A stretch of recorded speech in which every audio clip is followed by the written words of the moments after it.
There is a strange kind of loneliness that can exist even when your phone is full of contacts, even when people know your name, even when coworkers greet you, friends laugh with you, family asks how your day was, and strangers pass close enough to brush your shoulder. It is not the loneliness of being physically alone. It is the loneliness of being misread. It is the feeling that people keep meeting a version of you that is easier for them to understand, while the real you remains somewhere deeper, quieter, untouched. Maybe you have felt this for years without knowing how to explain it. You can be surrounded by people and still feel invisible. You can smile at the right moment, answer messages, show up to birthdays, sit at dinner tables, make jokes, be polite, be useful, be strong, and still carry a private ache that says, nobody actually sees me. They see what I do, they see what I provide, they see the way I perform, they see the personality I learned to wear, but they do not see the person underneath it all. And the painful part is that you may not even be sure who that person is anymore. When you spend long enough adapting yourself to other people, your real self can begin to feel like an old room inside a house you no longer visit. You know it exists. You remember pieces of it. You can feel something living there, but the door is closed, the light is off, and every day you become better at walking past it. This video is about that hidden room.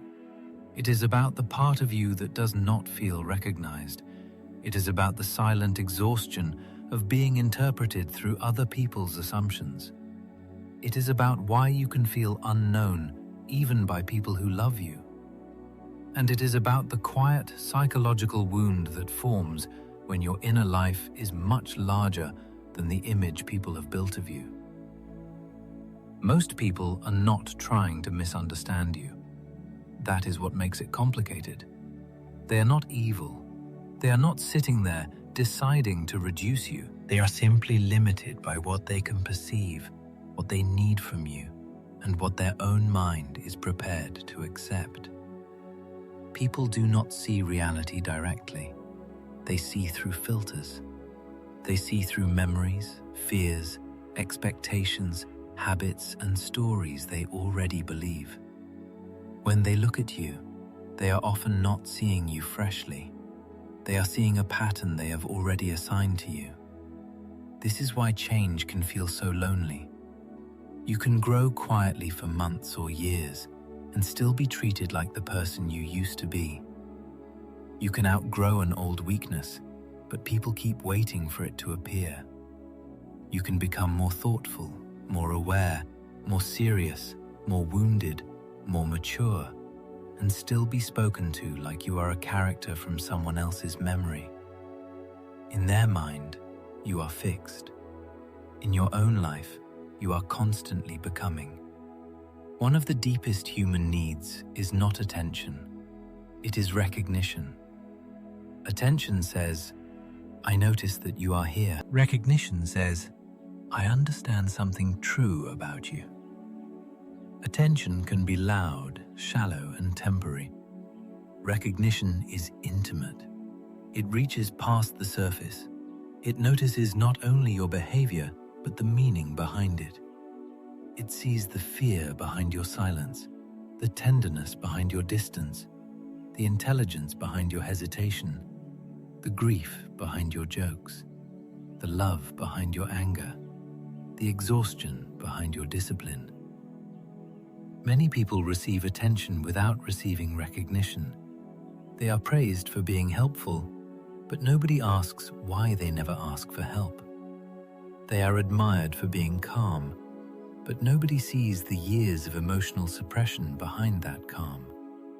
They are called independent, but nobody understands that independence became necessary because needing people once felt unsafe.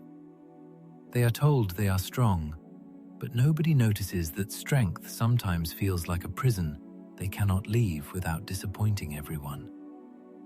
This is why compliments can sometimes hurt. Someone says, You are always so easygoing, and a part of you wants to scream because you know easygoing is not your whole truth. It is a strategy.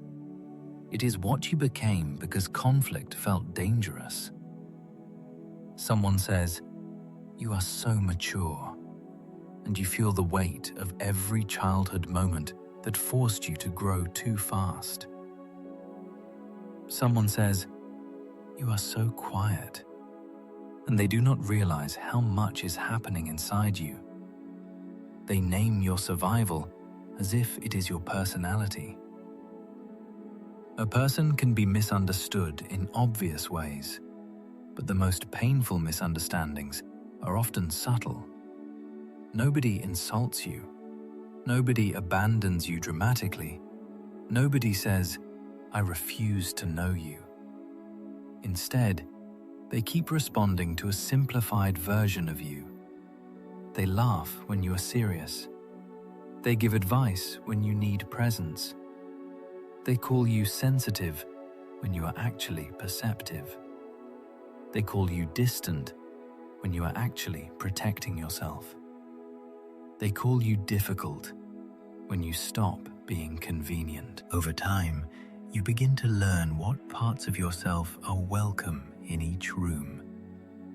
Around one person, you can be funny but not sad. Around another, you can be useful but not vulnerable. Around family, you can be familiar but not different. Around friends, you can be entertaining but not complicated.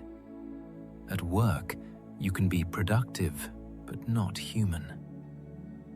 So you divide yourself into acceptable pieces, handing each person only the version they seem able to handle. At first, this feels like social intelligence. It feels like maturity. You tell yourself that everyone does this, and in some way, everyone does. We all adjust. We all choose what to reveal. We all speak differently depending on where we are. But there is a difference between adapting and disappearing. Adapting means you still know where your center is.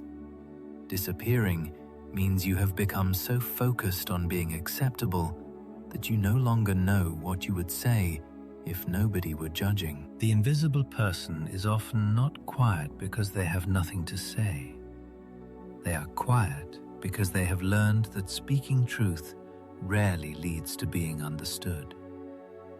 They have watched people react to small pieces of their honesty with discomfort, correction, dismissal, or confusion. So they begin to edit. Then they edit the edit.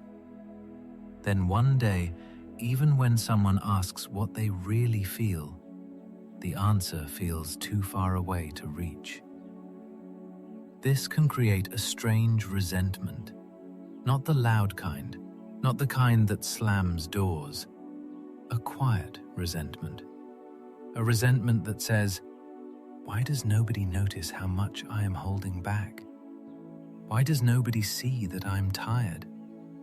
Why do I have to explain pain that should be visible? Why do people only recognize my needs when I finally break down? Why am I loved most when I'm easiest to deal with?" But underneath resentment, there is usually grief. Grief for the conversations you never had. Grief for the younger version of you who kept waiting for someone to ask the right question. Grief for the years you spent performing emotional stability while feeling fragile inside. Grief for the moments when you almost told the truth, but swallowed it because the room did not feel safe enough. To feel unseen is not simply to feel lonely. It is to feel psychologically unconfirmed. Human beings develop through mirrors. As children, we need caregivers to reflect our inner world back to us. Not perfectly, but enough. When a child is sad and someone says, You look sad. Did something happen? The child begins to understand that sadness has a name and can be shared. When a child is scared and someone says, "That was frightening, I am here," the child learns that fear is not shameful. When a child is angry and someone helps them understand anger without rejecting them, the child learns that emotion does not destroy connection. But when your inner world is ignored, mocked, rushed, punished, or misunderstood, you learn a different lesson. You learn that being real is risky. You learn that your feelings are too much or not important enough. You learn to become readable in ways that protect you, even if they do not express you. You become the good one, the quiet one, the funny one, the smart one, the tough one, the responsible one, the invisible one. These roles can keep you safe. They can also keep you trapped. A role is a small house built around an old wound. It gives you somewhere to live, but it is not the whole landscape. If everyone knows you as the reliable person, you may feel guilty when you are tired. If everyone knows you as the funny person, sadness can feel like betrayal. If everyone knows you as the strong person, needing comfort can feel humiliating. If everyone knows you as the easy person, having boundaries can feel like violence. This is why being seen can feel both desired and terrifying. A part of you longs for someone to look deeper. Another part fears what will happen if they do. You want to be understood, but you also fear being exposed. You want someone to notice your pain, but you do not want to become a burden. You want honesty, but you have learned that honesty can change how people treat you. So you stand at the edge of vulnerability, wanting to step forward and wanting to run away. There is a reason some people feel more comfortable being needed than being known. Being needed gives you a clear place in someone's life. It makes you valuable. It gives you a role. Being known is different. It requires uncertainty. It requires someone to see you beyond your function. It requires you to exist without immediately proving your worth. For people who learned early that love must be earned, being needed can feel safer than being loved. But if you are only needed, you may eventually feel used, even by people who care about you. Not because they are intentionally exploiting you, but because the relationship stays built around what you provide. You become the listener, the fixer, the advisor, the calm presence, the one who understands everyone else. And slowly, your own inner life starts to feel like a room nobody enters because everyone is too busy resting in the rooms you built for them. If this is you, you may have a gift for understanding others. You may notice tiny shifts in tone. You may sense when someone is upset before they say anything.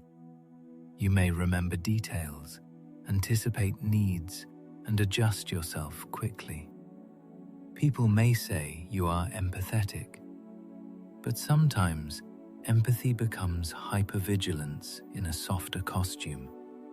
Sometimes you are not reading the room because you are simply caring. Sometimes you are reading the room because your nervous system learned that other people's moods could determine your safety. When you grow up having to monitor people, you can become very skilled at seeing others while feeling unseen yourself. You learn everyone else's emotional weather. You know when to speak, when to stay silent, when to make a joke, when to leave, when to apologize even if you did nothing wrong. You become fluent in other people, but nobody becomes fluent in you. And here is one of the most painful truths. People may not see you because you have become very good at hiding. That does not mean it is your fault. Hiding is often a response to environments where openness was not met well. But the hiding can become so automatic that even when safe people appear, you do not know how to let them in. You may give hints instead of truths. You may hope someone will decode you without making you risk direct expression. You may test people silently, then feel disappointed when they fail a test they did not know they were taking. This is not weakness, it is protection. But protection has a cost. The walls that keep out rejection can also keep out intimacy. The mask that prevents judgment can also prevent recognition. The silence that avoids conflict can also prevent closeness. The performance that earns approval can also erase your sense of being real. Many people say they want to be seen, but what they actually want is to be seen without having to explain themselves. They want someone to understand the whole story from a glance. They want someone to look at their tired eyes and know the years behind them. They want someone to hear a short answer and sense the long truth underneath. This desire is deeply human. It comes from a place that remembers what it was like to need attunement before language. But adult relationships usually require expression, not because your pain is invalid unless explained, but because even loving people are not mind readers. Someone can care about you and still not know where you hurt. Someone can love you and still misunderstand your silence. Someone can want to be close and still need guidance toward the parts of you that have been hidden for years. This is where the healing becomes uncomfortable. You cannot control whether everyone sees you. You cannot force depth into people who only know how to live at the surface. You cannot make emotionally unavailable people suddenly become safe witnesses. But you can begin to stop abandoning yourself in order to remain understandable to them. Being seen begins before anyone else sees you. It begins when you stop treating your own inner experience as an inconvenience. It begins when you stop saying it is not a big deal when it is. It begins when you stop laughing off pain that still matters. It begins when you admit, maybe I am not just tired. Maybe I am lonely. Maybe I am angry. Maybe I am grieving something I never received. Maybe I have been performing for so long that I miss myself. There is a kind of self-betrayal that looks like peacekeeping. You say yes when you mean no. You act unbothered when something hurts. You tell people it is fine because explaining feels exhausting. You lower your expectations until disappointment feels normal. You make yourself low maintenance, then wonder why nobody maintains you. You become easy to love in the cheapest way and difficult to know in the deepest way. To be clear, not everyone deserves access to your inner world. Vulnerability is not something you owe to every person who asks. Some people are careless with truth. Some people collect your pain only to use it later. Some people confuse honesty with entertainment. Some people ask how you are doing, but they only have room for a short answer. Part of healing is learning the difference between hiding from fear and choosing privacy from wisdom. Your real self does not need to be displayed everywhere to be real. You do not have to explain your soul to people who have already proven they cannot hold it gently. But if nobody sees you, if nobody knows what is really happening inside, then the question becomes painful and important. Is there no one safe enough? Or have you stopped letting anyone try? Sometimes the answer is both.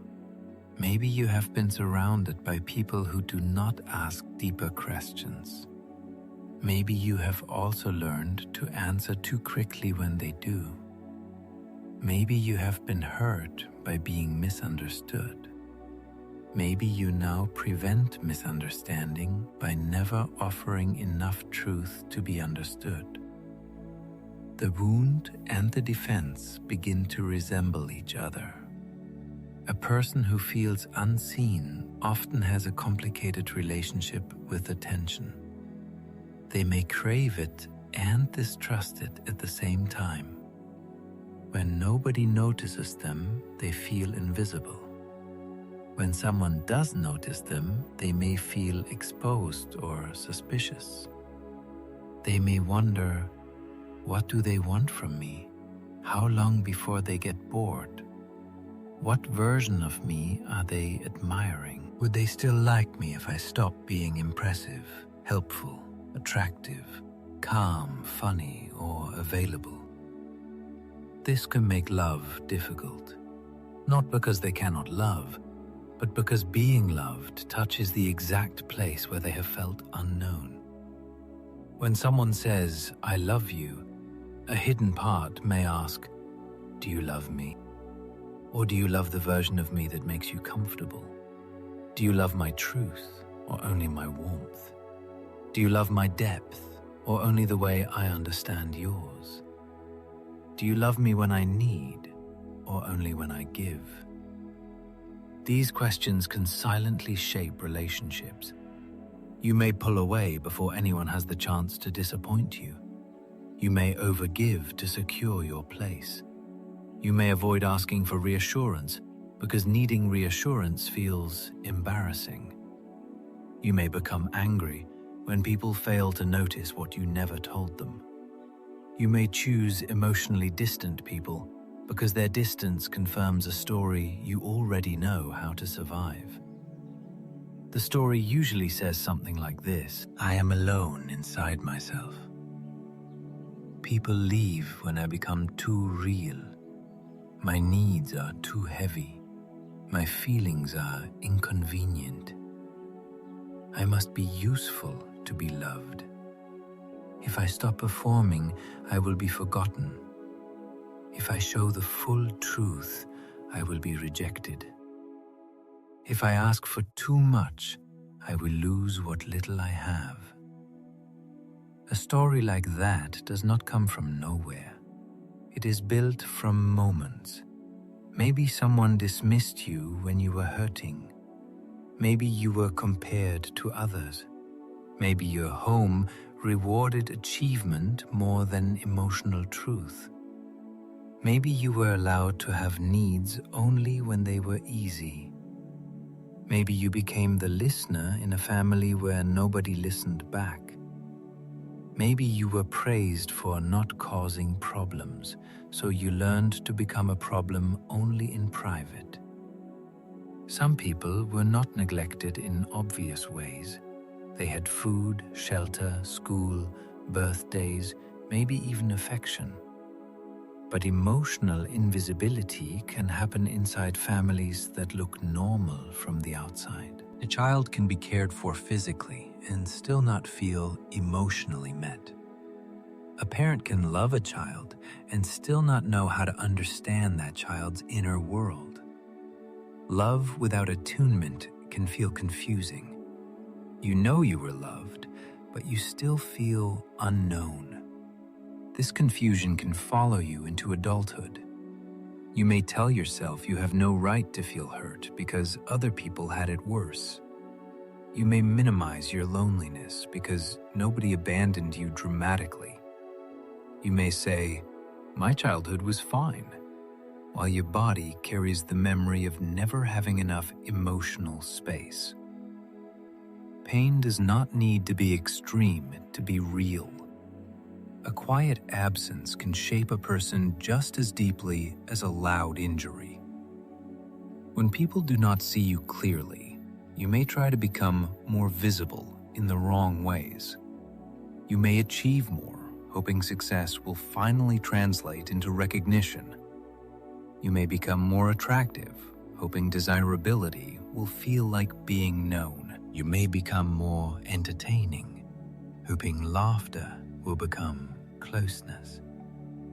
You may become more perfect, hoping nobody will overlook someone impressive. But visibility is not the same as intimacy. You can be watched and not known. You can be admired and not held. You can be desired and not understood.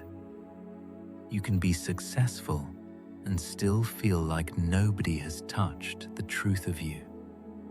In fact, the more visible your outer life becomes, the more painful your inner invisibility can feel.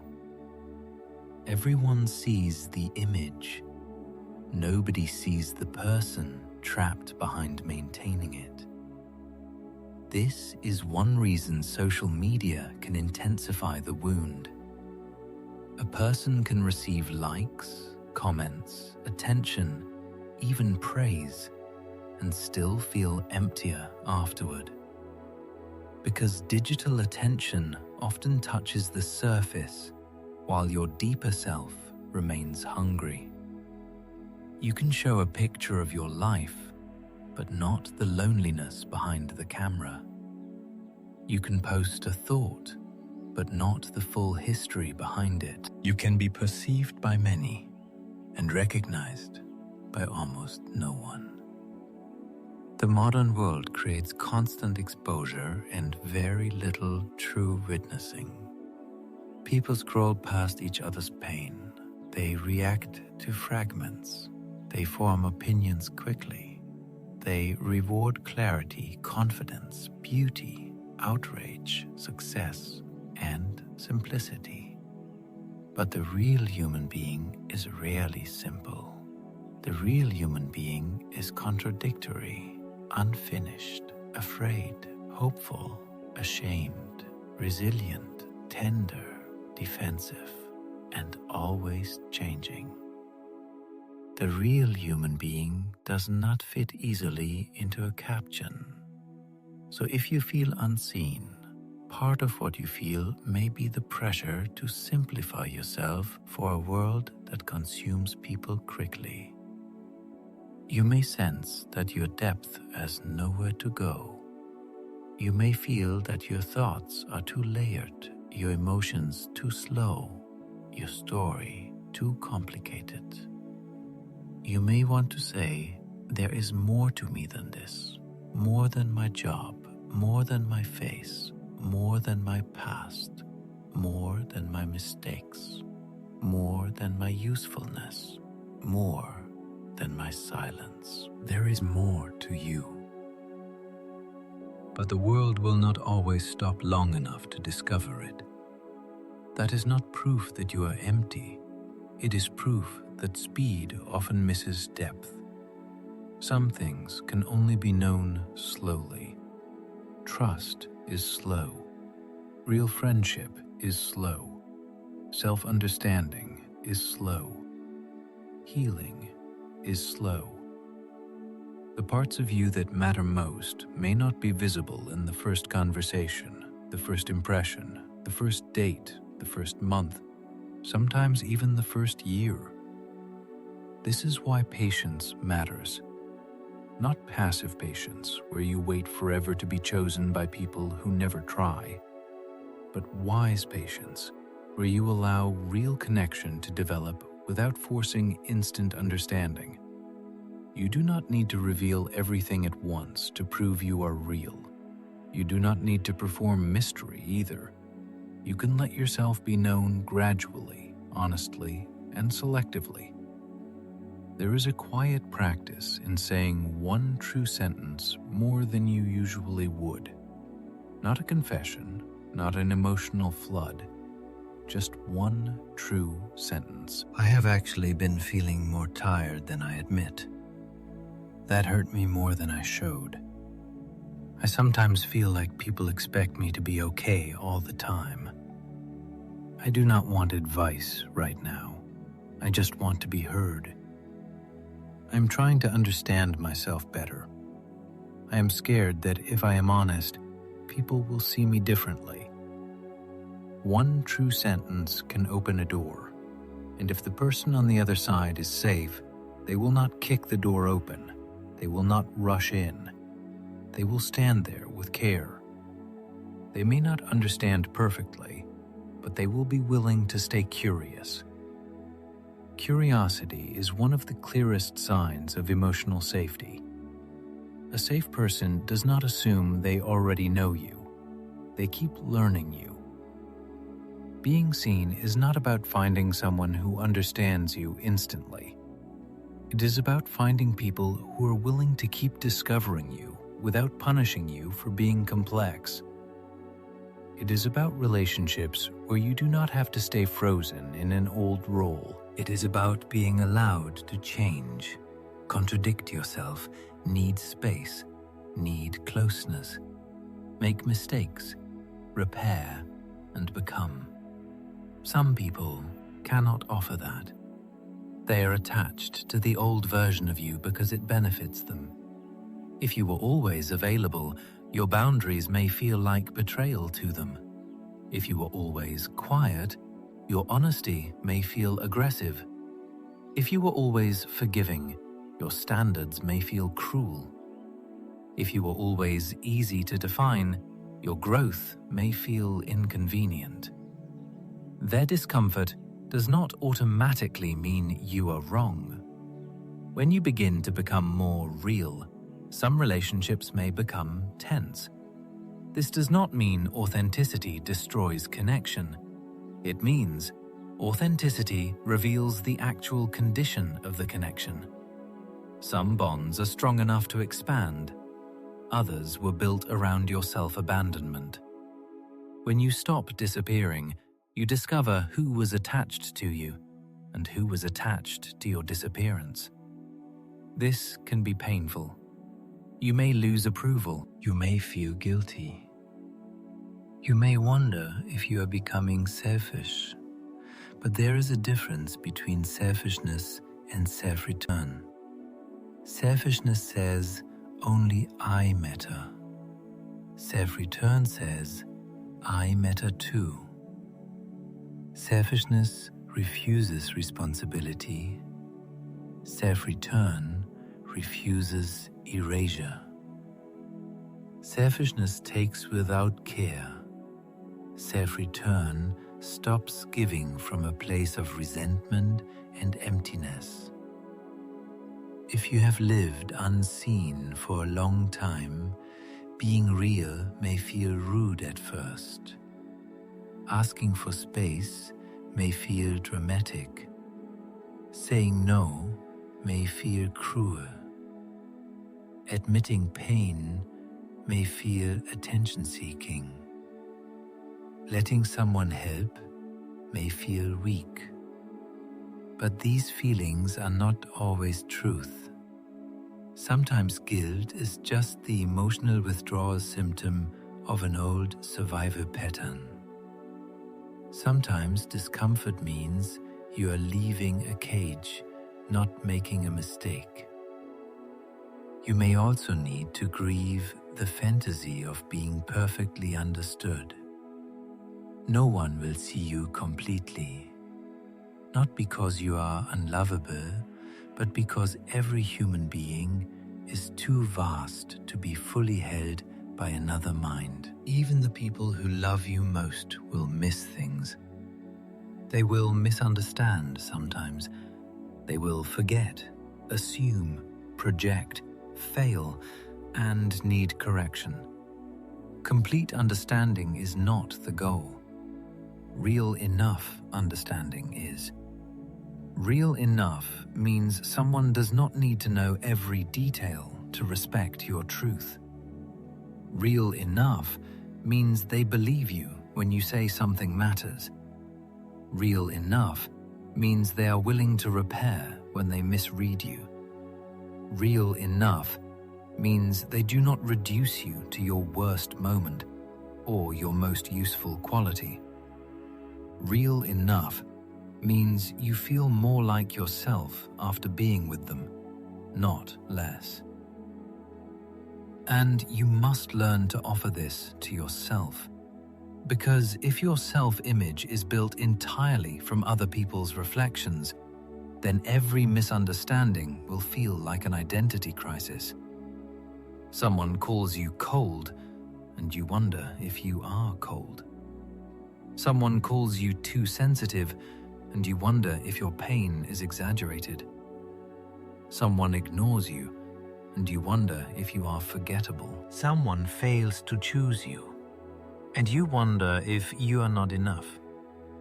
Self-recognition means developing an inner witness strong enough to say, I know what is true about me, even when others cannot see it. I know I care, even when I seem distant. I know I am trying, even when I am not perfect. I know I have reasons for my fear. I know my needs are not crimes. I know my story is deeper than someone else's opinion of it. This does not mean refusing feedback. It means not allowing every outside perception to become your identity. Feedback can be useful. Projection can be poison. The difference matters. Some people give feedback to help you become clearer. Others project their discomfort onto you and call it truth. If someone benefits from your silence, they may call your honesty selfish. If someone depends on your over-giving, they may call your boundaries cold. Their interpretation may reveal more about their needs than your character. One of the most important psychological skills is learning to separate being perceived from being known. Perception happens quickly. Knowing takes time. Perception is often shaped by someone's own wounds. Knowing requires humility. Perception can be loud and confident while still being wrong. Knowing is slower, softer, and more responsible. When you remember this, you become less controlled by misinterpretation. You no longer need to chase every person who misunderstands you. You no longer need to explain your whole life to someone committed to seeing you through a narrow lens. You no longer need to collapse because one person failed to recognize your heart. You can say, they are seeing a version of me, but not the whole of me. There is freedom in not begging shallow eyes to see deeply. There is dignity in choosing where your truth belongs. There is peace in realizing that some people are not rejecting your real self. They have never actually met it. They are reacting to a shadow, a role, a rumor, a memory, an assumption, a projection. You do not have to build your life around correcting every shadow, but be careful. This truth can become another hiding place if you use it to avoid vulnerability altogether. It is easy to say, nobody understands me, and then never give anyone a chance to try. It is easy to protect your depth by keeping it unreachable. It is easy to turn loneliness into superiority, to decide everyone else is shallow, nobody is safe, nobody deserves access. Sometimes that may feel powerful, but it can also become isolation with better language. The goal is not to be seen by everyone. The goal is not to be understood by people who have no capacity for depth. The goal is to stop living as if misunderstanding is proof that your real self should stay hidden. The goal is to build a life where your inner truth has somewhere to breathe. that starts with small acts of honesty. It starts with noticing when you automatically say you are fine. It starts with asking yourself what you actually wanted to say. It starts with writing down the truth before editing it for other people. It starts with paying attention to the situations where you feel most invisible. Is it with family, at work, in romantic relationships, online, around confident people, around people who need you? Your invisibility has patterns. Those patterns can teach you. Maybe you feel unseen because you are in environments where performance is rewarded more than honesty. Maybe you feel unseen because you have outgrown relationships that only know your old self. Maybe you feel unseen because you choose people who repeat emotional dynamics you already know. Maybe you feel unseen because you do not yet know how to reveal yourself in ways that are clear, direct, and safe. Each answer leads to a different kind of healing. If your environment rewards performance, you may need spaces where truth is not punished. If your relationships are outdated, you may need brave conversations or gentle distance. If you keep choosing unavailable people, you may need to examine why distance feels familiar. If you struggle to reveal yourself, you may need to practice expression without waiting until the emotion becomes unbearable. Expression does not have to be dramatic. You do not need to turn every conversation into a confession. You can begin with precision. Instead of saying, "I am tired," you can say, "I feel emotionally drained because I have been pretending to be okay." Instead of saying, "Whatever," you can say, "I do have a preference, I just felt uncomfortable saying it." Instead of disappearing, you can say, "I need some quiet tonight, but I am not leaving the relationship." Instead of resentment, you can say, "I want to feel considered too." Precision helps people see you. Vague pain is hard to meet. Clear pain invites response. This does not mean every person will respond well. Some will not. But clarity gives safe people a chance to meet the real need instead of guessing around the mask. Another part of healing is allowing yourself to be ordinary. This may sound unrelated, but it matters deeply. When you feel unseen, you may secretly hope that being extraordinary will finally make people recognize you. You may chase a version of yourself that cannot be ignored. But your worth cannot depend on becoming impossible to overlook. You deserve recognition even in your ordinary moments. When you are not impressive, when you are not productive, when you are not beautiful in a polished way, when you are confused, quiet, unfinished, and human. The need to be seen is not vanity. Vanity says, "Look at me so I can feel superior." The deeper need says, "Please confirm that I exist beyond what I produce. Please notice that there is a person here. Please do not reduce me to a function. Please do not love only the mask. Please do not make me disappear in order to belong." There is a kind of sadness that comes from being emotionally misnamed. You say you are overwhelmed and someone calls you lazy. You say you need space and someone calls you cold. You say you are hurt and someone calls you dramatic. You say you are changing and someone calls it a phase. Every misnaming pushes you further from yourself unless you learn to name yourself more truthfully. So begin naming, not loudly necessarily, not publicly. Begin privately. I am not lazy, I am depleted. I am not cold, I am cautious. I am not dramatic, I am finally letting myself feel. I am not difficult, I am no longer abandoning myself for approval.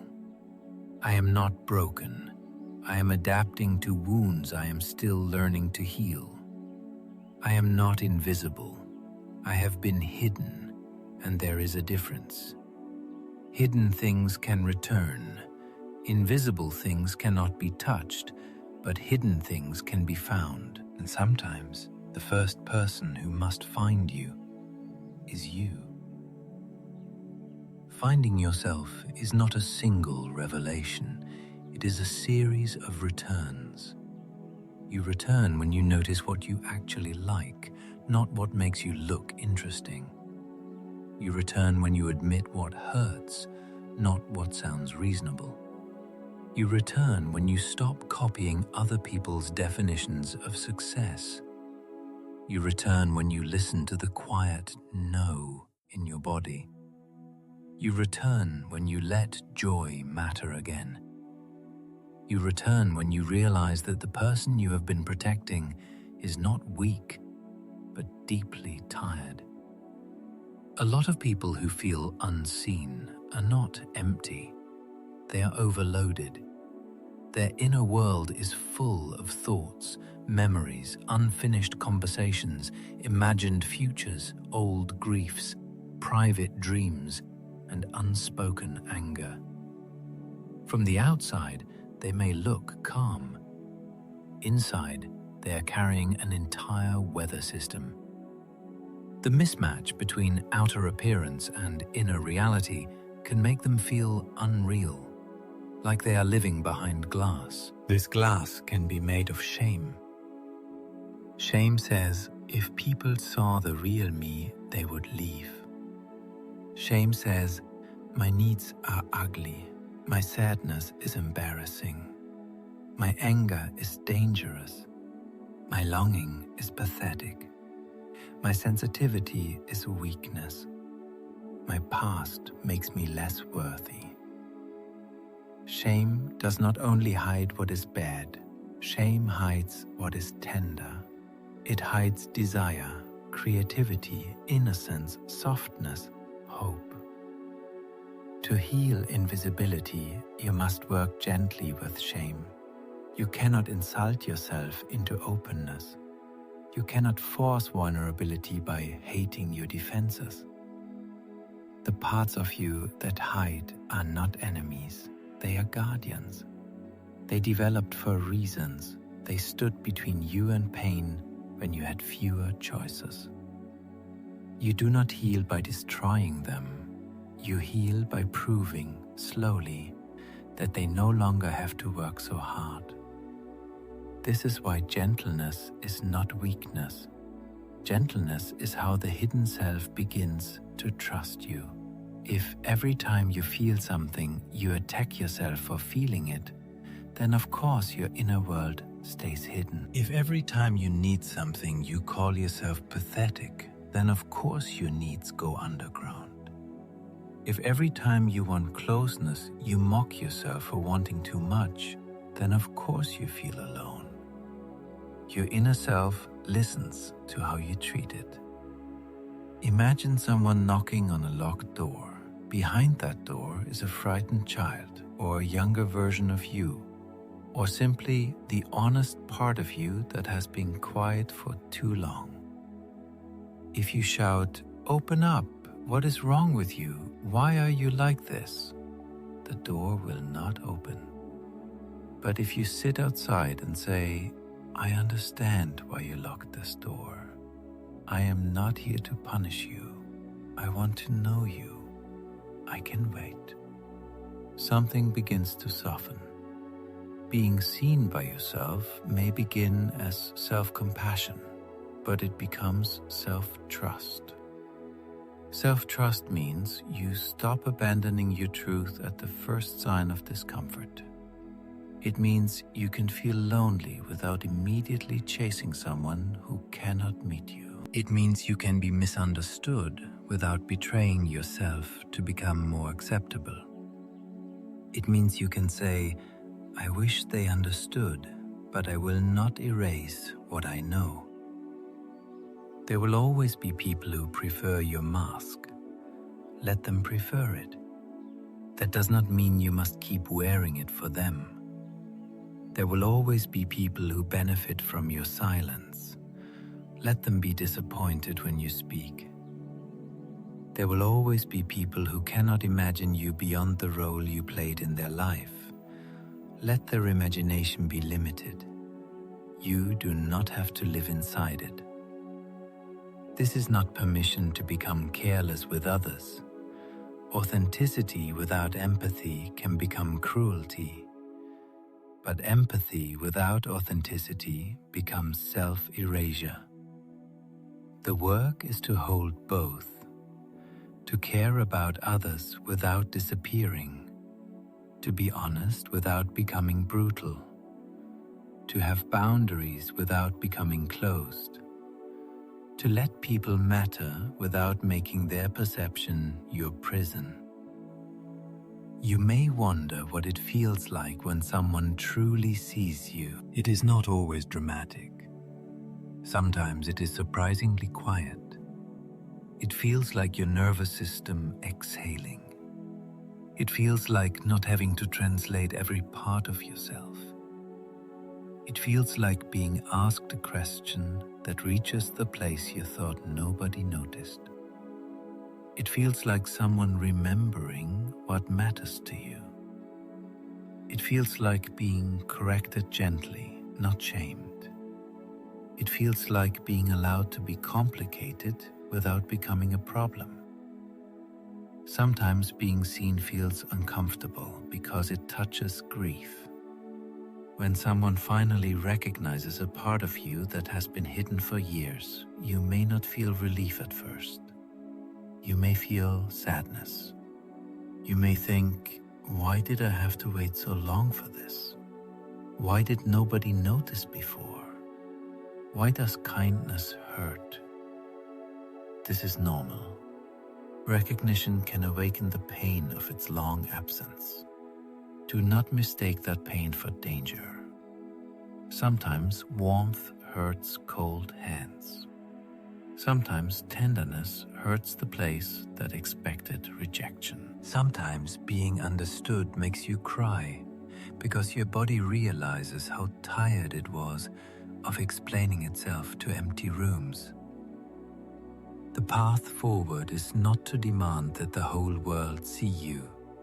The world is too distracted, too wounded, too hurried. The path is to become less willing to live unseen in your closest relationships and less willing to remain unseen by yourself. It is to choose depth where depth is possible. It is to stop offering your most sacred truth to people who only want entertainment. It is to stop starving emotionally while pretending crumbs are enough. Ask yourself where you feel most like a performance.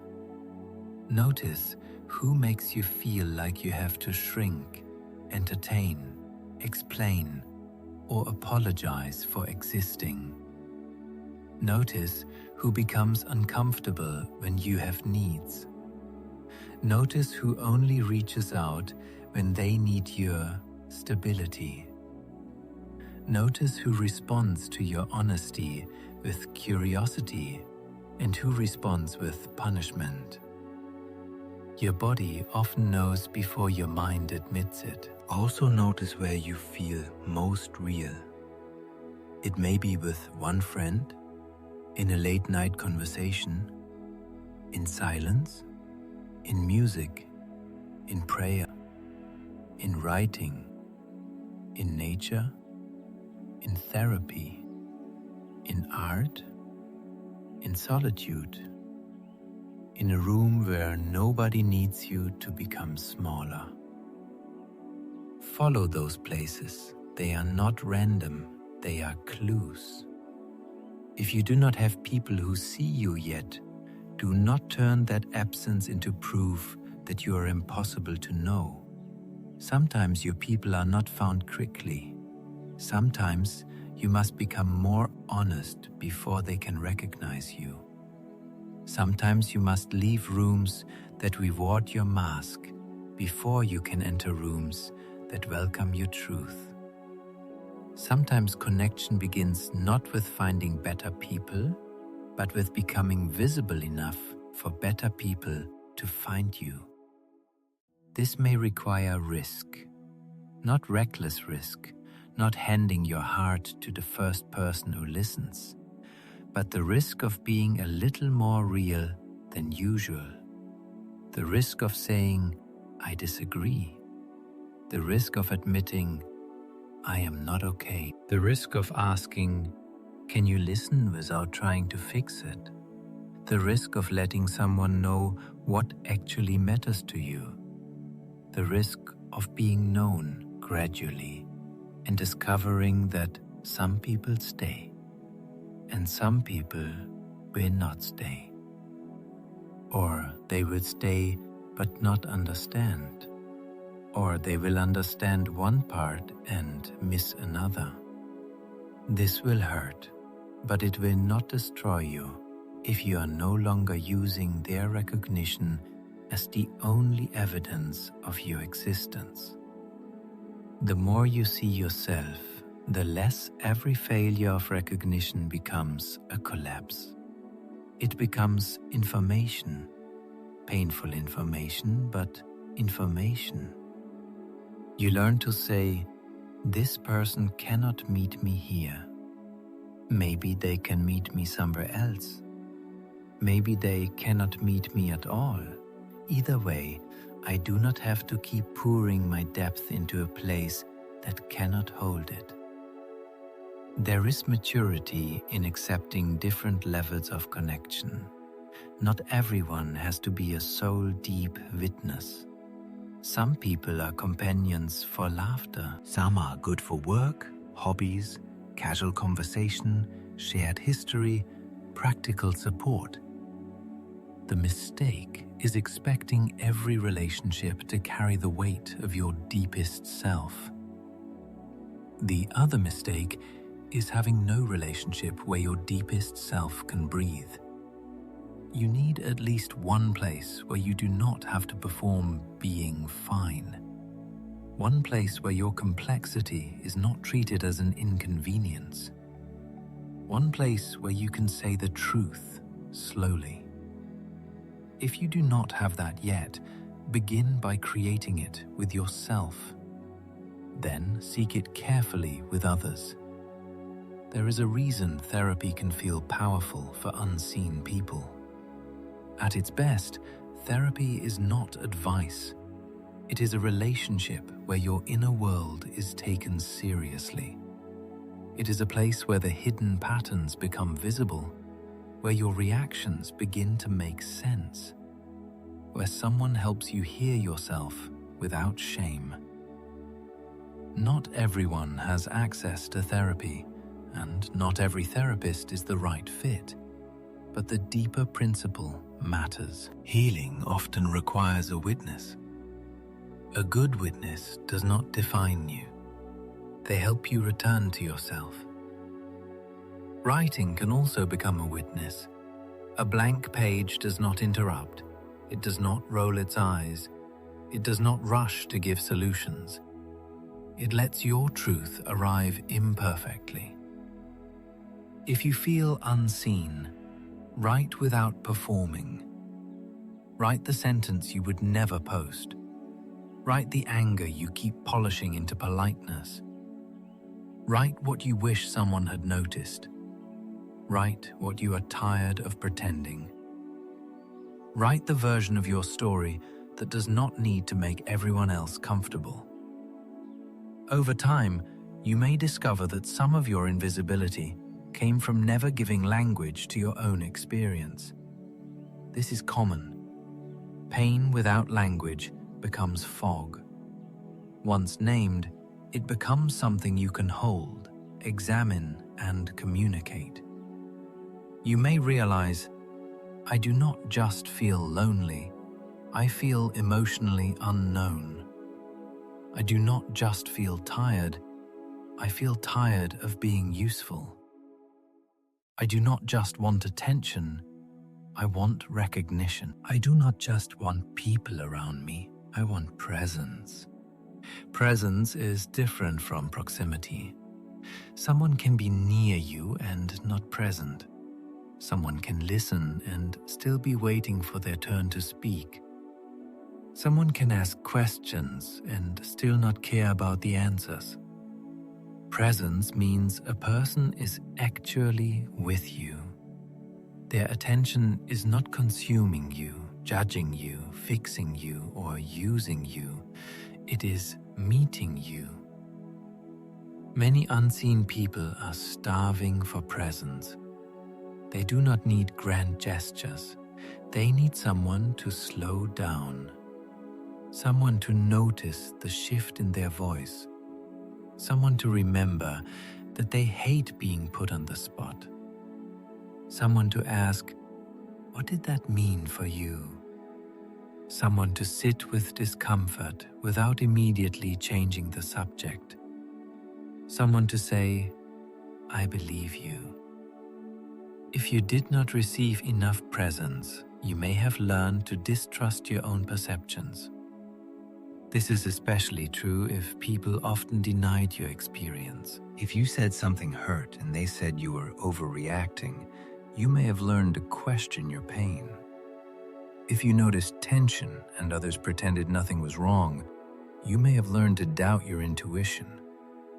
If you expressed a need and were treated as selfish, you may have learned to hide needs even from yourself.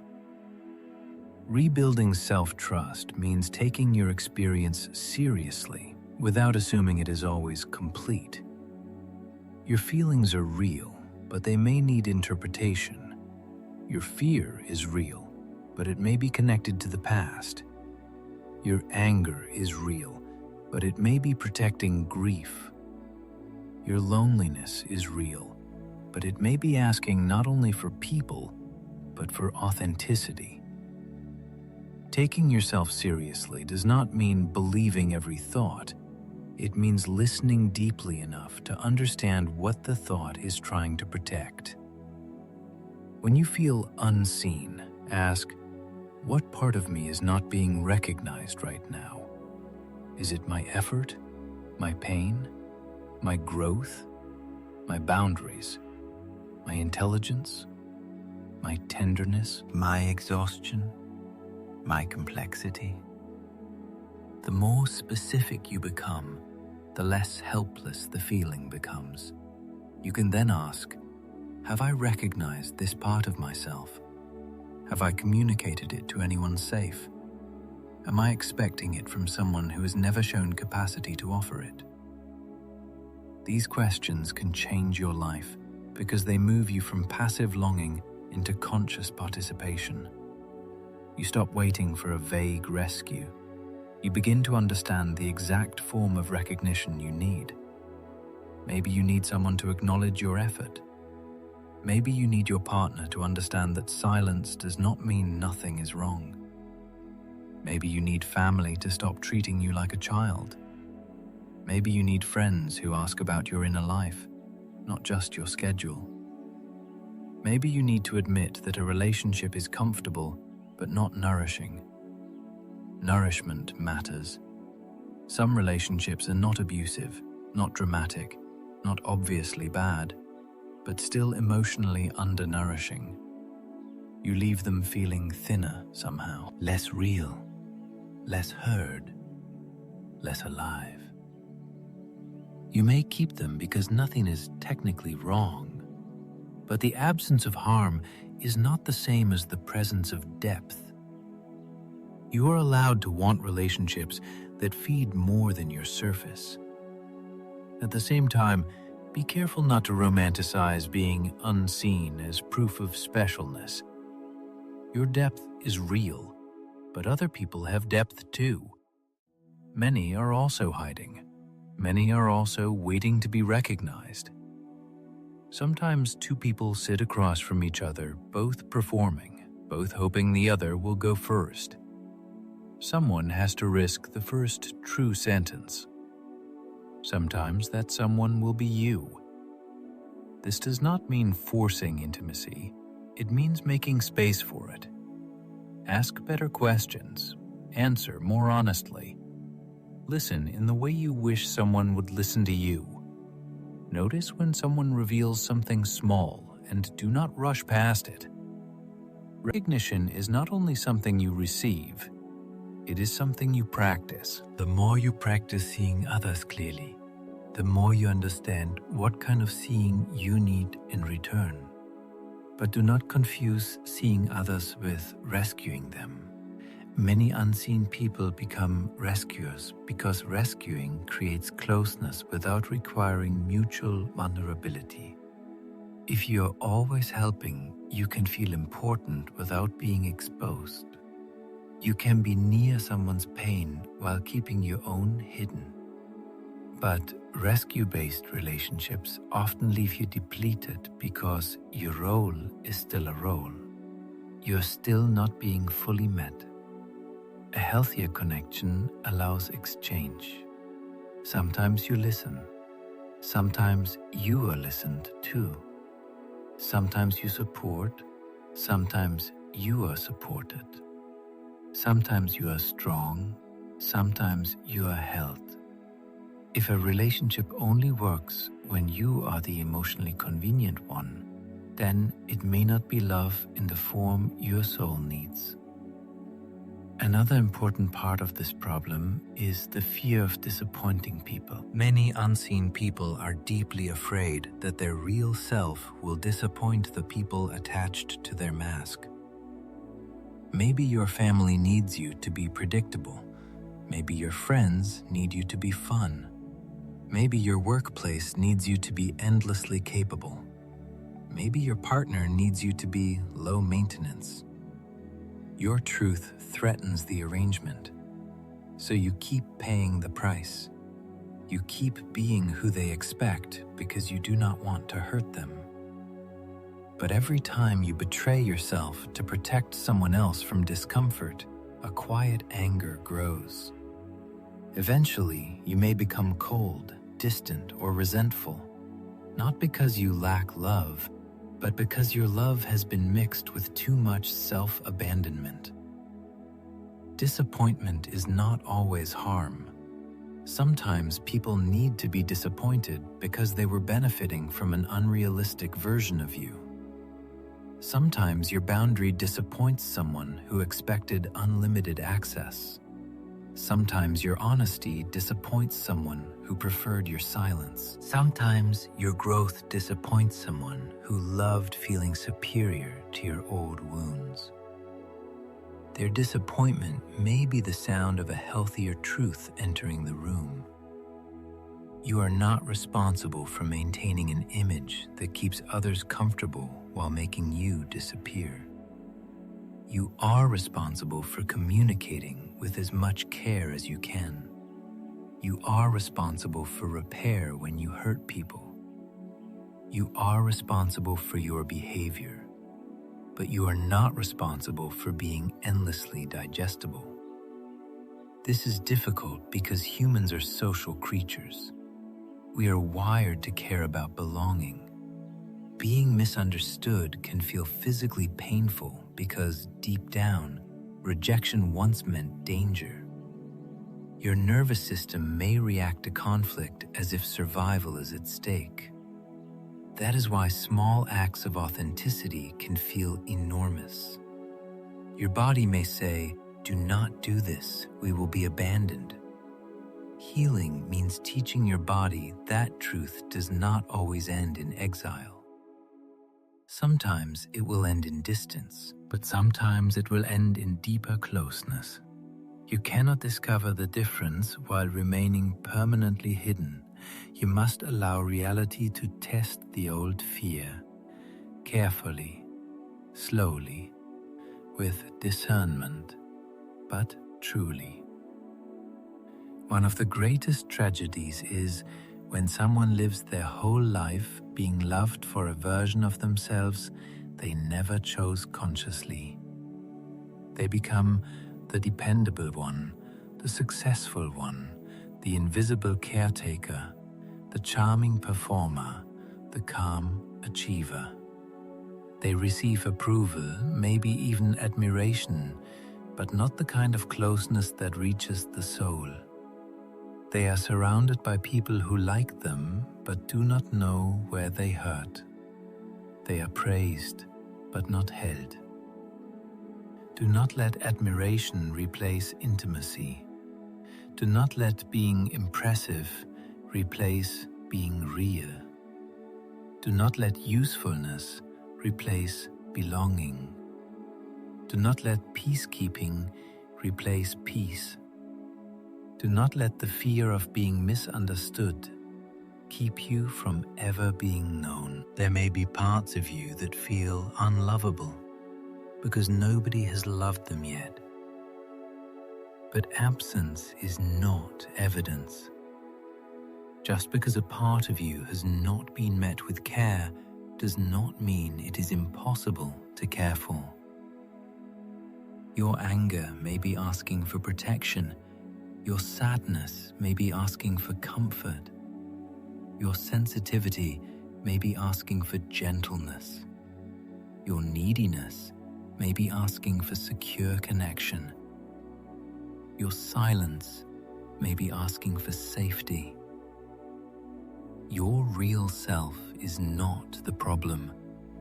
The problem may be that it has been trying to survive in rooms that did not know how to welcome it. You can begin building different rooms, internally first, then externally. Internally, you build a room where your feelings can exist without trial. Externally, you seek relationships where your truth does not have to beg for permission. Internally, you stop calling yourself too much for having a normal human need. Externally, you stop giving unlimited access to people who treat your needs as interruptions. This is a slow restructuring of your life. It may affect how you text, how you date, how you work, how you rest, how you speak to family, how you choose friends, how you spend time alone. The question becomes, does this life make room for the real me, or only the version that performs well? A life that sees you includes rest that is not earned only by collapse. It includes relationships where you can be honest before resentment builds. It includes work that does not consume your entire identity. It includes creative expression that belongs to you before it belongs to an audience. It includes boundaries that protect your tenderness. It includes solitude that feels like return, not punishment. Solitude can be healing when it is chosen from self-connection. It becomes painful when it confirms abandonment. If you spend time alone only because you believe nobody can understand you, solitude may deepen the wound. But if you spend time alone to hear your own voice again, solitude becomes a sanctuary.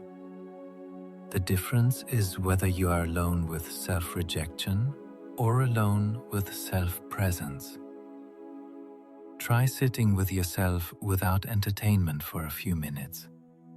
Notice how quickly discomfort appears. Many people avoid silence because silence reveals the parts of them that have been waiting. The loneliness, the anger, the longing, the regret, the dreams. If you constantly distract yourself, those parts remain unheard. If you listen gently, they begin to organize themselves into truth. The truth may not be dramatic, it may be simple. I miss who I was before I tried to be acceptable. I want friends who ask deeper questions. I am tired of being strong.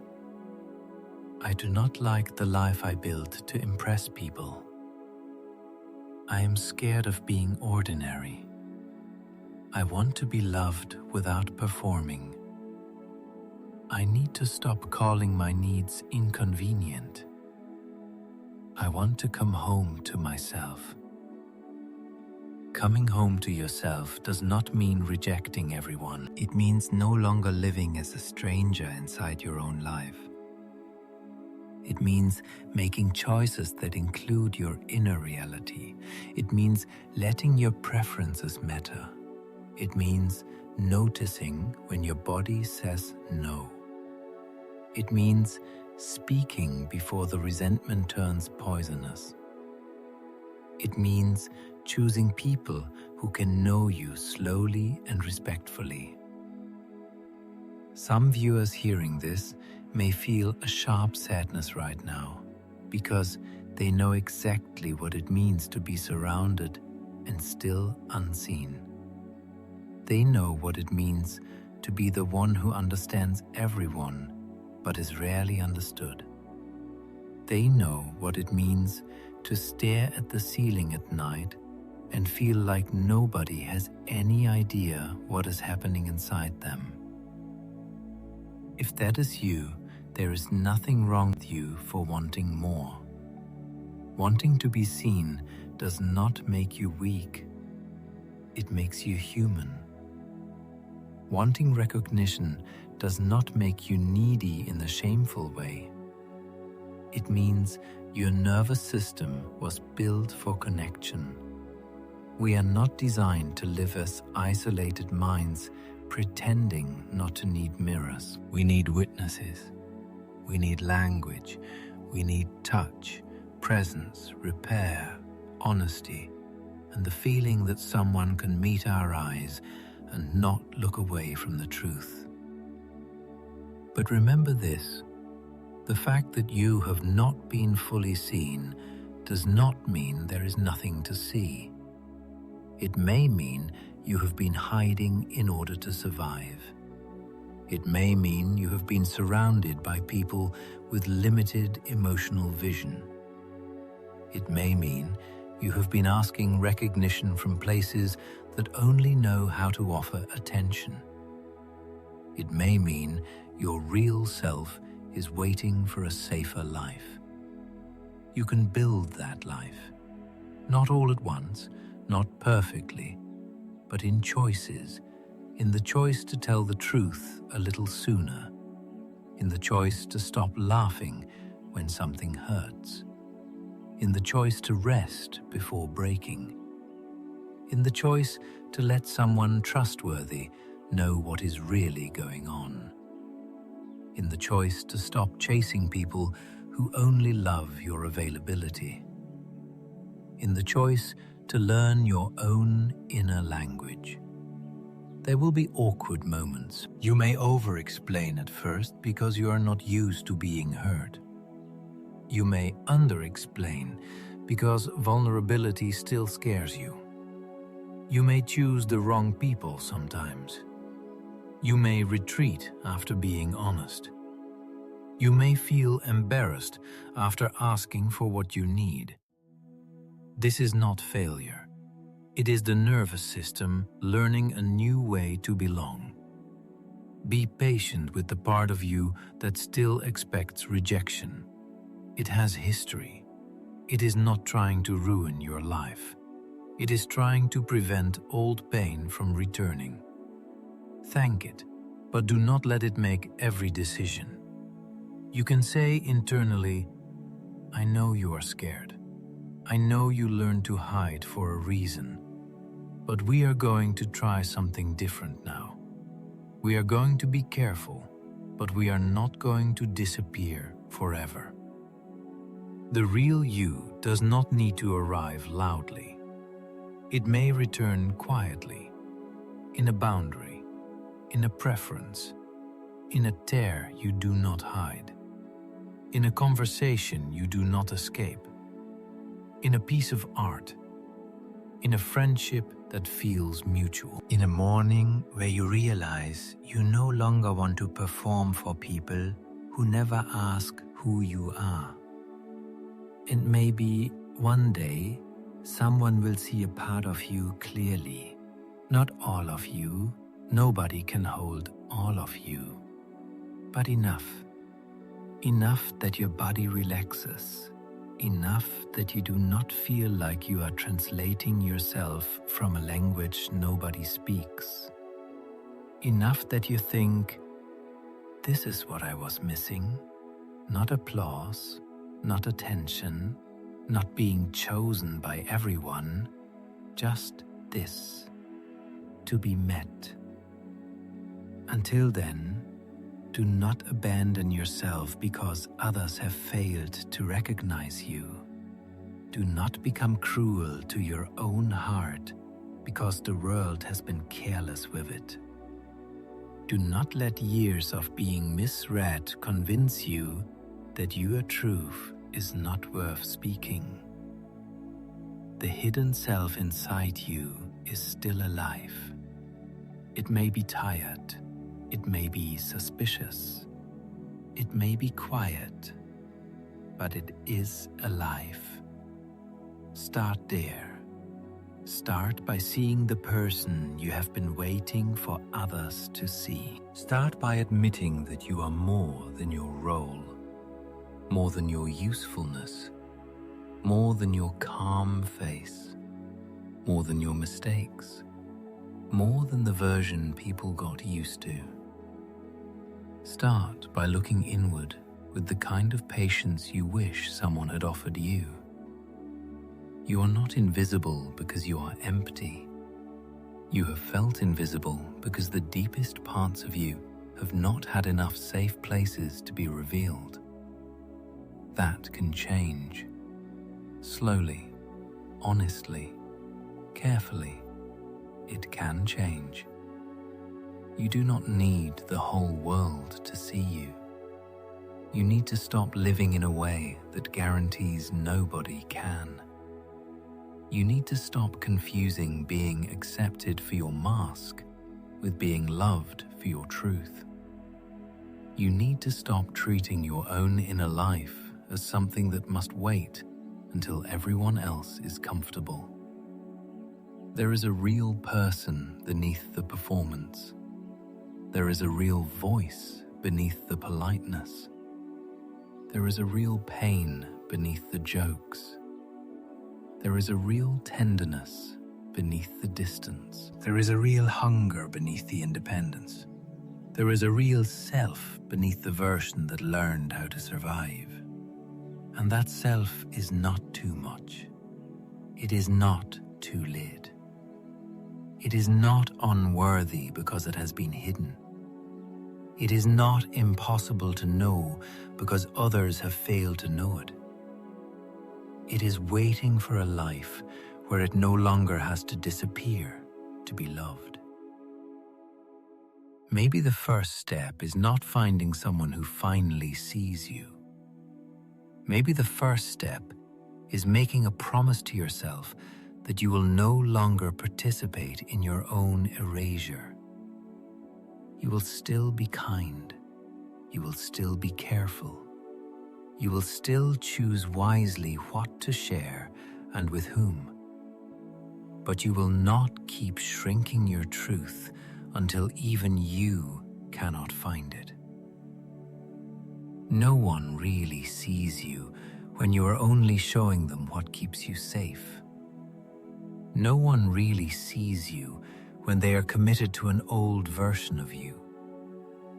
No one really sees you when the relationship depends on your silence. No one really sees you when you abandon your own voice before anyone else has the chance to hear it. But someone can see you more clearly when you begin to live more truthfully. You can see yourself more clearly when you stop running from your own depth. And little by little, the life around you can begin to change shape. not into a life where everyone understands you. That life does not exist. But into a life where being misunderstood no longer forces you to disappear. That is the beginning of freedom. Not the freedom of being perfectly known, but the freedom of no longer being imprisoned by the fear that you never will be.